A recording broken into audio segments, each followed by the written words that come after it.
Izisebenzi zaleli bhikawozi zithi inkinga zabo zaqala ngesikhathi lidayiselwa abanikazi abasha. Okokuqala le bakery ibingu-Elite ephansi koMr Lali. Wathengiswa ngendlela emnyama sithe sisazixoxa zonke ezo but kwangena ikhampani yesibini ngoku ekuthiwa ngu-M&G. Ngoku sinenyanga zintathu abasibhatali kakuhle. Zithi zilale engalweni njengoba zingakwazi ukukhokhela izindawo zokufihla ikhanda.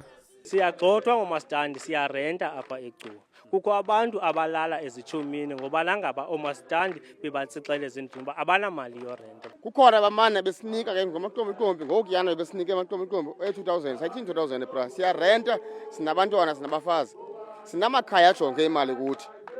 Inhlangano engenza inzuzo iNomeva ithi izisebenzi zitsheziselwa ukufaka izikhalazo ngezimo zokusebenza.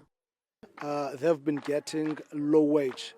They are getting 28 rands an hour instead of 30 rands that they were getting before. That's number one.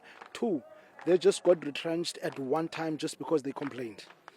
Three, UIF is not there for them. They are asking for UIF. We've been working for years. We are permanent. Lenhlangano ithuma abanikazi baleli bhizinisi bengezi inganene ukuzoxoxisana nayo. Bafuna uhulumeni alinike izisebenzi leli bhikawozi ukuze ziliqhube.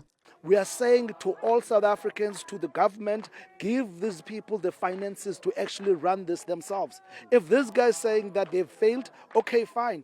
The workers can do it. We can do it. Kulindeleke ukuba kusasa iNomeva ihlangane nekhomishana elamula ingxabano phakathi komqashi nezisebenzi iCCMA.